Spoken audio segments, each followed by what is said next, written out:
ഈ മതില് പോലുള്ള പാപം അലിഞ്ഞു തീരണമെങ്കിൽ അനുതാപത്തിലൂടെ അവന്റെ കണ്ണുനീര് ഈ പാപാവസ്ഥയിലേക്ക് ഒഴുകപ്പെടുമ്പോൾ ദൈവജനമേ, ഈ മതിൽ പോലെ നിൽക്കുന്ന പാപത്തിന്റെ ബന്ധനം തകർക്കപ്പെടുകയാണ്. പാപിനിയായ സ്ത്രീ യേശുവിന്റെ ആത്മാവിൽ കിടന്നുകൊണ്ട് കണ്ണുനീരോടെ അവൾ കരഞ്ഞപ്പോൾ ദൈവജനമേ, അവളുടെ പാപം ഒന്നൊന്നായി ഇല്ലായ്മ ചെയ്യപ്പെടുകയാണ്. അനുതാപത്തിന്റെ ജ്ഞാനസ്നാനത്തിലൂടെയാണ് ഓരോ ഇസ്രായേലും ഇസ്രായേലായി തീരുന്നത്. 22 വർഷം മുമ്പ് 22 വയസ്സുള്ളപ്പോൾ പാപം ചെയ്ത് വഴികൂടെ കടന്നു കഴിഞ്ഞാൽ അനുതാപം കിട്ടുന്നില്ല. പല ശുശ്രൂഷകളിലും പല ധ്യാന സെന്ററുകളിലും പോയെങ്കിലും ഈ കാര്യം വെളിപ്പെട്ട് കിട്ടുന്നില്ല. അതുകൊണ്ട് ഇതൊരു വലിയൊരു മസാലിച്ചുകൊണ്ടെല്ലാം രക്ഷപ്പെട്ടെന്നിരിക്കെ ചെയ്തു പോയ ശീലികളെ ഓർത്ത് കണ്ണുനീരൊഴുക്കി കർത്താവിന്റെ സന്നിധി കരഞ്ഞു പ്രാർത്ഥിക്കുമ്പോൾ എന്റെ ഉള്ളിൽ ആരുണ്ട്? ഒരു ക്രിസ്ത്യാനിയുടെ ഉള്ളില് ക്രിസ്തു ഉണ്ട് മക്കളെ. ആ ക്രിസ്തുവിനെയാണ് അവൻ എങ്ങോട്ട് നയിച്ചത്? പീഡകളിലേക്ക്, തകർച്ചകളിലേക്ക്, പാപബന്ധനങ്ങളിലേക്ക്. ഞാൻ എന്റെ തമ്പുരാനെ ആയിട്ട് പോയി പാപം ചെയ്യുന്നത്. എന്റെ ഉള്ളിലുള്ള ക്രിസ്തുവിനെയുമായിട്ടാണ് ഞാൻ പാപം ചെയ്യുമ്പോൾ എന്റെ ഉള്ളിലുള്ള യേശു അവിടെ എന്ത് സംഭവിക്കുക? യേശു എന്ത് സംഭവിക്കുന്നത്? അവൻ വേദനിക്കുകയ, അവൻ പ്രഹരിക്കപ്പെടുകയ, അവൻ ദണ്ഡിപ്പിക്കപ്പെടുകയ, അവൻ പീഡിപ്പിക്കപ്പെടുകയ എന്നിലൂടെ. അത് പാപം ചെയ്യുന്ന അപകടമാണോ? തീർച്ചയായും അപകടം. ഒരു ക്രിസ്ത്യാനി പാപം ചെയ്യുമ്പോൾ അവന്റെ ഉള്ളിലുള്ള തമ്പുരാനെ അവൻ വേദനിപ്പിക്കും.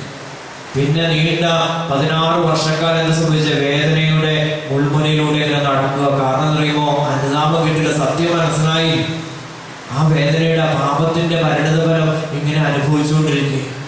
അനുതാപം കിട്ടിയാലോ ക്രിസ്തുവിന്റെ ഓരോ മുറിവുകളും അവിടെ കഴുകി വൃത്തിയാക്കപ്പെട്ട് അത് ഉണക്കപ്പെടുകയാണ്. എന്റെ ശരീരത്തിൽ ഏൽപ്പിക്കപ്പെട്ടിരിക്കുന്ന മുറിവുകള്, എന്റെ ഹൃദയത്തിൽ ഏൽപ്പിക്കപ്പെട്ടിരിക്കുന്ന മുറിവുകള് അവന്റെ പരിശുദ്ധമായ രക്തത്താൽ കഴുകി വിശുദ്ധീകരിക്കപ്പെട്ട നാം ഓരോരുത്തരും വിശുദ്ധരായി തീരുകയും. അനുതാപം കിട്ടുന്നില്ലെങ്കിൽ ദൈവാനുഗ്രഹത്തിലേക്ക് നമുക്ക് കടന്നു വരാൻ സാധിക്കുന്നത്. അതുകൊണ്ട് പത്രോസ് പറഞ്ഞെന്താ? നിങ്ങൾ മാനസാന്തരപ്പെടുവിൻ, വീണ്ടും ജ്ഞാനസ്നാനം സ്വീകരിക്കുക. സ്നാനം സ്വീകരിക്കാൻ പറയും. അനുതാപത്തിന്റെ ജ്ഞാനസ്നാനമാണ് ഇനി സ്വീകരിക്കുന്നത്. ജ്ഞാനസ്നാനം സ്വീകരിച്ച ഒരു വ്യക്തി വീണ്ടും അനുതാപത്തിന്റെ ജ്ഞാനസ്നാനത്തിലൂടെ കൊണ്ടുവരിക, സഭയോട് ചേർന്ന് ക്രിസ്തുവിനോട് ചേർന്ന് നിൽക്കുക. കരങ്ങൾ ഉയർത്തി ഒന്ന് സ്വരമുയർത്തി ഒന്ന് സ്തുതിക്കാം. ഹല്ലേലൂയ.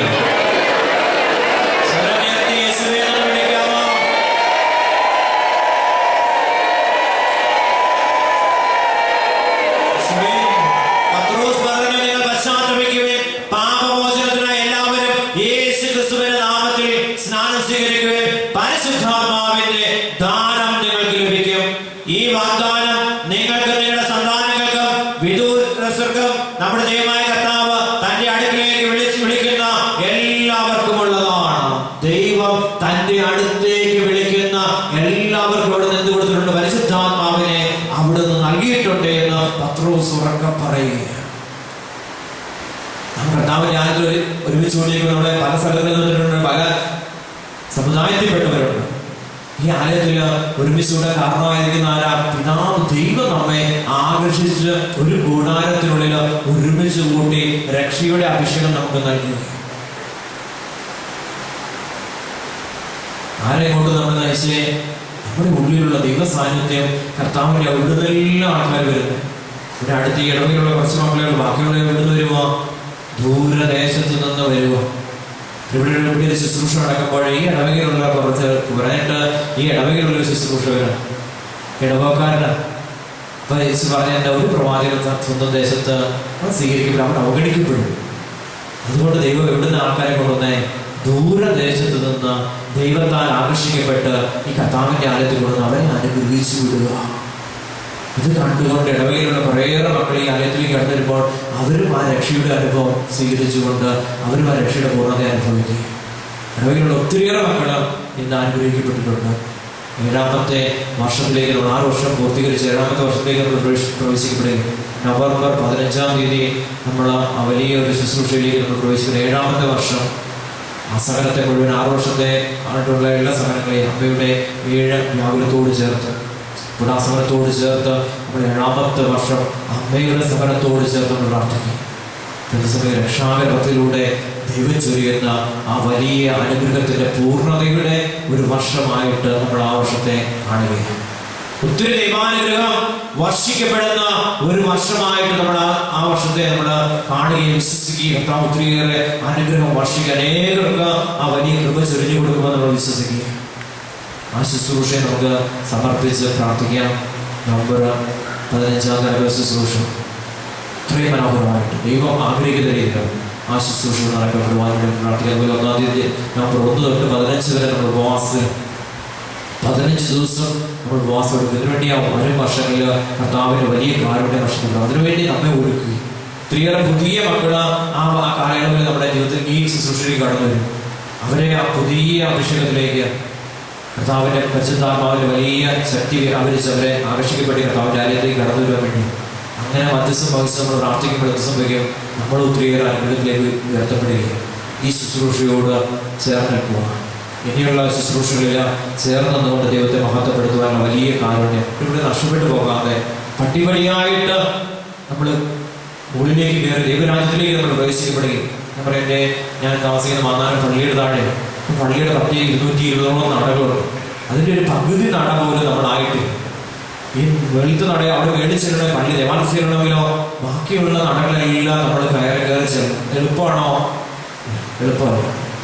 നമ്മൾ പ്രാർത്ഥിച്ച് ആത്മീയതയിൽ നമ്മൾ വളർന്ന് വരുമ്പോൾ അതുപോലെ തേനും പാലും ഒഴുകുന്ന കാനാൻ ദേശം അനുഭവിക്കാൻ സാധിക്കും. നമ്മുടെ ജീവിതത്തിൽ മാറ്റം ഉണ്ടാകും. അപ്പൊ ഈ ശുശ്രൂഷയോട് പരിപൂർണമായിട്ട് നമ്മൾ ഈ ശുശ്രൂഷയെ സ്നേഹിക്കണം. ഇത് സ്നേഹിക്കുമ്പോൾ ബ്രദറിനെയാണ് സ്നേഹിക്കുന്നത്, ഈശോയാണ് സ്നേഹിക്കുന്നത്. ദൈവം അനുവദിക്കാതെ ബ്രദറിന് ഇവിടെ നിൽക്കാൻ സാധിക്കുന്നു. സഭയിൽ ശുശ്രൂഷയുടെ ആരനുവദിക്കണം? ദൈവം പരിപൂർണമായിട്ട് അനുവദിക്കാതെ ഈ സ്ഥലത്ത് ഒരിക്കലും നിൽക്കുവാൻ സാധിക്കത്തില്ല. അപ്പോൾ ദൈവം ആഗ്രഹിച്ചതുകൊണ്ടാണ് ഇവിടെ ശുശ്രൂഷ നടക്കപ്പെടുവാനായിട്ട് ദൈവം ആഗ്രഹിച്ചു. ബ്രദറിനെ കർത്താവ് അതിനായിട്ട് ബ്രദറിനോട് കരുണ കാണിച്ചു. യോഗ്യത കൊണ്ടല്ല, അയോഗ്യതയെ ദൈവം അവിടുത്തെ യോഗ്യത നൽകി അനുഗ്രഹിക്കുന്നത് കൊണ്ടാണ് ഓരോ ആഴ്ചകളിലും ഇവിടെ നിൽക്കുവാൻ സാധിക്കുന്നത്. അപ്പൊ നിങ്ങളുടെ ഓരോരുത്തരുടെയും മനസ്സ് ഈ ശുശ്രൂഷയോട് ചേർന്ന് നിൽക്കുമ്പോൾ ഇവിടെ 7 വർഷം ഈ 6 വർഷം പൂർത്തീകരിക്കപ്പെടുന്ന സമയത്ത് ഒരു വെള്ളിയാഴ്ച പോലും നഷ്ടപ്പെടാതെ കർത്താവിന്റെ ആലയത്തിൽ വന്ന് ശുശ്രൂഷ ചെയ്യുവാനുള്ള വലിയ കൃപ കർത്താവ് നൽകി. 7 വർഷം കൊണ്ട് നമ്മുടെ കൂടെയുള്ള ശുശ്രൂഷ കുറേ ശുശ്രൂഷകളിൽ നമ്മുടെ കൂടുതൽ പോയിട്ടുണ്ട്. പക്ഷെ കുറേ ശുശ്രൂഷ കർത്താവ് വീണ്ടും കൊണ്ടുവന്നിട്ടുണ്ട്. കുറേ ശുശ്രൂഷ വർഷമായിട്ട് ഇത്രയും വർഷമായിട്ട് ശുശ്രൂഷയോട് ചേർന്ന് നിൽക്കും.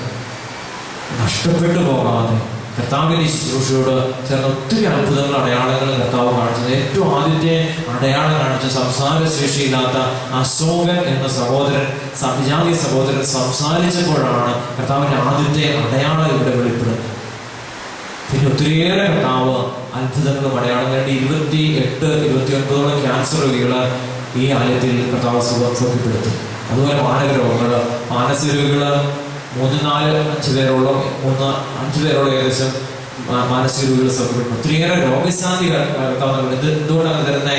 തന്റെ സാന്നിധ്യത്തെ അവിടുന്ന് വെളിപ്പെടുത്തുകയും അപ്പസ്തലന്മാരുടെ യേശുവിനെ കുറിച്ച് പ്രഘോഷിച്ചപ്പോൾ അവിടെ ആരും ദൈവത്തിന്റെ വചനം പ്രഘോഷിച്ചപ്പോൾ ദൈവ സാന്നിധ്യം അവിടെ കടന്നു വന്നപ്പോൾ, യേശു കടന്നു വന്നപ്പോൾ അവിടെ സൗഖ്യം സംഭവിക്കുകയും ഒത്തിരിയേറെ വിടുതൽ അവിടെ സംഭവിക്കുകയും. അപ്പം വചനം പ്രഘോഷിക്കുമ്പോൾ ആരുടെ കർത്താവ് ഈ ആലയത്തിൽ ആരുടെ ദൈവത്തിന്റെ സാന്നിധ്യമുണ്ട്. ആ ദൈവ സാന്നിധ്യം യേശുവാണ് സുഖപ്പെടുത്തുന്നത്. കരം ഉയർത്തി വിശ്വാസത്തോടെ ഒരിക്കൽ കൂടി ശുശ്രൂഷയും ശുശ്രൂഷകരെയും എല്ലാം ഓർത്തുകൊണ്ട് നമുക്ക് ദൈവത്തെ മഹത്വപ്പെടുത്താം. ഹല്ലേലൂയ. ഈ വാഗ്ദാനം നിങ്ങൾക്ക് നിങ്ങളുടെ സന്താനങ്ങൾക്കും വിദൂരസ്ഥർക്കും നമ്മുടെ ദൈവമായ കർത്താവ് തന്റെ അടുക്കലേക്ക് വിളിക്കുന്ന എല്ലാവർക്കും ഉള്ളതാണ്. അവൻ മറ്റ് പല വചനങ്ങളാലും അവർക്ക് സാക്ഷ്യം നൽകുകയും ഈ ദുഷിച്ച തലമുറയിൽ നിന്ന് നിങ്ങളെ തന്നെ രക്ഷിക്കുമെന്ന് ഉപദേശിക്കുകയും ചെയ്തു. കരമുയർത്തി യേശുവേ എന്ന് വിളിക്കുന്നു.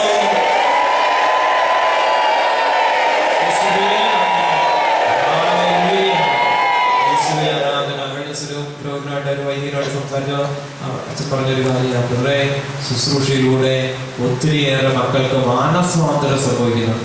അത് വലിയ കാര്യം. ഒരു രോഗശാന്തി സംഭവിക്കുന്നതല്ല, കർത്താവിന് ഒരു വ്യക്തിയെ സ്വന്തമായിട്ട് കിട്ടുമ്പോഴാണ് മാനസാന്തരം സംഭവിക്കണമെന്നുള്ള. പൗലോസ് അപ്പോസ്തലൻ ഇങ്ങനെ ക്രിസ്തുവിന്റെ അനുയായികളെ നശിപ്പിച്ചു കളയാൻ വേണ്ടി നടക്കുമ്പോൾ എന്താ സംഭവിക്കുന്നത്? കർത്താവിന് സന്തോഷം ഉണ്ടാവുകയാണ്, വേദനയ്ക്ക്. അവിടെ എന്താ മാറ്റം സംഭവിക്കുക? കാരണം എന്താ? അവിടെ ഒരു മധ്യസ്ഥ പ്രാർത്ഥന ഇവിടെ നടക്കുന്നു. മധ്യസ്ഥ പ്രവർത്തനം അവിടെ പറയുന്നു. സ്റ്റെഫാനോസ് ആദ്യത്തെ രക്തസാക്ഷി ഈ രക്തസാക്ഷിയുടെ വസ്ത്രങ്ങളെല്ലാം ഉരിഞ്ഞെടുത്ത് സൗളിന്റെ കീഴോട് വെച്ചിരിക്കുകയാണ്. എന്നിട്ട് ഈ രക്തസാക്ഷിയെ സ്റ്റെഫാനോസിനെ അവര് കല്ലെറിയുകയും സ്റ്റെഫാനോസ് കര ഉയർത്തി പ്രാർത്ഥിക്കുക, കർത്താവേ, ഈ പാവമൊന്നും ഇവരുടെ മേൽ ചുമത്തരുത്, ഇവരെ തന്നെ ആത്മാവ് കൊണ്ട് അഭിഷേകം ചെയ്യണമെന്ന് പിതാവിന്റെ സന്നിധിയിലെ പുത്രന്റെ സന്നിധിയിലെ പരിശുദ്ധാത്മാവിന്റെ സന്നിധിയിലോ ആദ്യത്തെ രക്തസാക്ഷിയായ സ്റ്റെഫാനോസ് പ്രാർത്ഥിക്കുമ്പോൾ പ്രിയ ദൈവജനമേ, പിന്നീടുള്ള യാത്രയിലോ സൗള് പൗലോസായി രൂപാന്തരപ്പെടുകയും അന്ധകാരത്തിലേക്ക് പ്രകാശം മിന്നലൊളി പോലെ കടന്നു വരിക, അന്ധകാരത്തിന്റെ മേഖലകളിൽ വ്യാപരിച്ച സൗളിന്റെ ജീവിതത്തിലേക്ക് മിന്നലൊളി പോലെ ദൈവത്തിന്റെ സാന്നിധ്യം കടന്നു വരികയാണ്.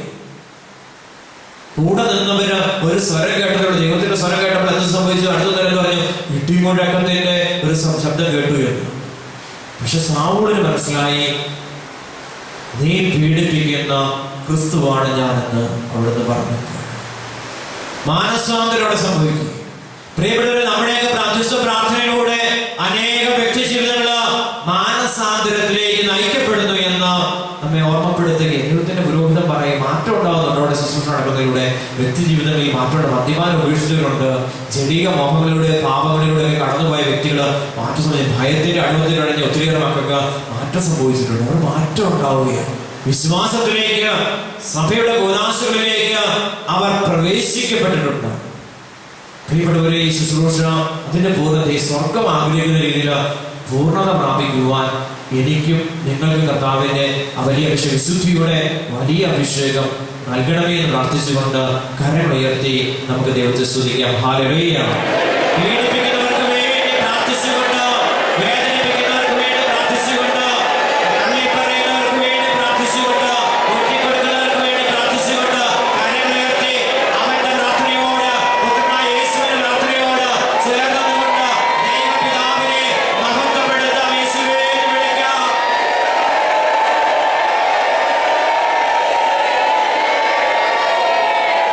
യേശുവേ നന്ദി. അപ്പോസ്തല പ്രവർത്തനം 2-ാം അധ്യായം 41-ാം തിരുവചനം പറയും, അവന്റെ വചനം ശ്രവിച്ചവർ സ്നാനം സ്വീകരിച്ചു. ആ ദിവസം തന്നെ 3000-ഓളം ആളുകൾ അവരോട് ചേർന്നു.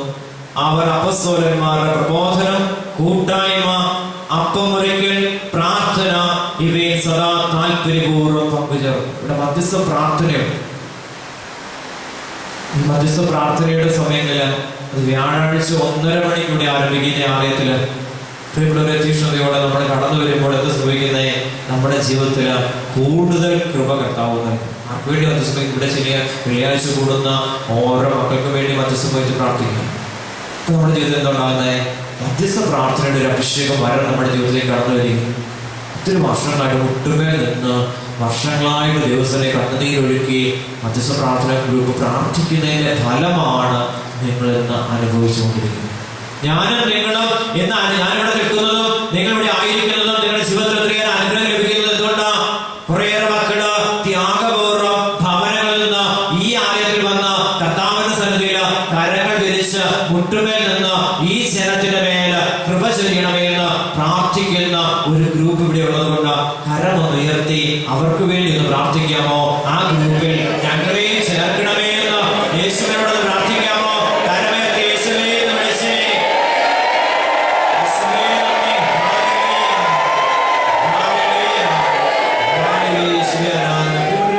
ഇങ്ങനെയുള്ള മധ്യസ്ഥ പ്രാർത്ഥന ഗ്രൂപ്പിൽ പ്രാർത്ഥിക്കുന്ന സമയത്ത് സൗജന്യമായിട്ട് കുറെ പ്രാർത്ഥന കിട്ടും. ഞാൻ ശുശ്രൂഷയുടെ ഒത്തിരിയേറെ സ്ഥലങ്ങളിൽ ശുശ്രൂഷയ്ക്ക് കടന്നു പോകുന്നുണ്ട്. ആ സ്ഥലങ്ങളിലൊക്കെ ചെന്ന് ആരാധനയുടെ നിമിഷങ്ങളിൽ ഈ ഗ്രൂപ്പിനെ സമർപ്പിച്ച് പ്രാർത്ഥിക്കുമ്പോൾ, ഇവരുടെ കുടുംബത്തെ സമർപ്പിച്ച് പ്രാർത്ഥിക്കുമ്പോൾ സൗജന്യമായി ദൈവത്തിന്റെ അനുഗ്രഹം ഇവരുടെ ജീവിതത്തിലേക്ക് അനുദിനം വർഷിച്ചുകൊണ്ടിരുന്നത്. അതിൽ പിശാച് എന്ത് പ്രേരണ ഇത് തീക്ഷ്ണതയോടൊന്നും പോകണ്ടെന്നേ, വല്ലപ്പോഴും ഒക്കെ ഒന്ന് പോയാൽ, സമയം കിട്ടുമ്പോൾ പോയാൽ മതി. ദൈവരാജ്യത്തേക്ക് എപ്പോഴും പോകണ്ടേ? സമയം കിട്ടുമ്പോൾ നിന്റെ ജീവിതത്തിന്റെ എല്ലാ പ്രശ്നങ്ങളും പ്രതിസന്ധികളിലൊക്കെ നീ അവിടെ നിന്ന് അതെല്ലാം തീർത്തിട്ട് നിനക്ക് സമയമുള്ളപ്പോൾ കർത്താവിന്റെ ആലയത്തിലേക്ക് നീ കടന്നു വന്നാൽ മതി. മനുഷ്യന്റെ മനോഭാവത ബ്രദർ അങ്ങനെ ഒരു ചിന്തയിലേക്ക് പോയാൽ ഇവിടെ നിൽക്കത്തില്ല. പല ശുശ്രൂഷകളും ഇന്ന് നടക്കത്തില്ല. ജീവിതത്തിന്റെ പല കാര്യങ്ങളും മാറ്റിവെച്ചിട്ട് ദൈവത്തിന് വേണ്ടി മാറ്റിവെച്ചുകൊണ്ട് പ്രവർത്തിക്കുമ്പോൾ അവിടെ ആര് പ്രവർത്തിക്കും? നമ്മുടെ പ്രവർത്തിക്കുന്ന സ്ഥലത്ത് ആര് പ്രവർത്തിക്കും? കർത്താവ് പ്രവർത്തിക്കുമെന്നുള്ള ആ ഒരു വലിയ വിശ്വാസമാണ് ബ്രദറിനെ ഇവിടെ നിർത്തിയിരിക്കുന്നത്. ഞാൻ അധ്വാനിക്കാൻ പോയാലോ, ഞാൻ പ്രവർത്തിക്കാൻ പോയാൽ കർത്താവ് പ്രവർത്തിക്കാൻ പറ്റുമോ?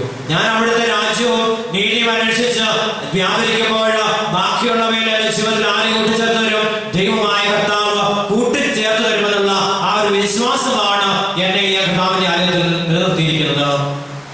ഞാൻ പ്രവർത്തിക്കാൻ പോയാലോ നമുക്കറിയത്തില്ല എങ്ങോട്ടാ പോകുന്നത്. വിശ്വാസവർഷം വന്നപ്പോൾ 14 പള്ളിയിൽ ശുശ്രൂഷയെ പറഞ്ഞിരിക്കും. അത് നമ്മള് ഒത്തിരിയേറെ കാര്യങ്ങളാണ്. ഇത് കല്യാണോട് മറിച്ചോടൊന്നും പോകാൻ പറ്റത്തില്ല. കർത്താവിന്റെ വിളിയാണ്. അച്ഛൻ വിളിച്ചാണോ ദൈവമായ കർത്താവ് നീ ഇവിടെ പോയി കർത്താവിന്റെ വചനം നീ പ്രഘോഷിക്കുവാൻ, നീ കർത്താവിനെ ആരാധിക്കുവാൻ ദൈവമായ കർത്താവ് പരിശുദ്ധാത്മാവ് പ്രേരണത്തിൽ നമ്മൾ അങ്ങോട്ട് പോകണം. സമയം ഉഴപ്പ് വരാച്ച അങ്ങനെയല്ല.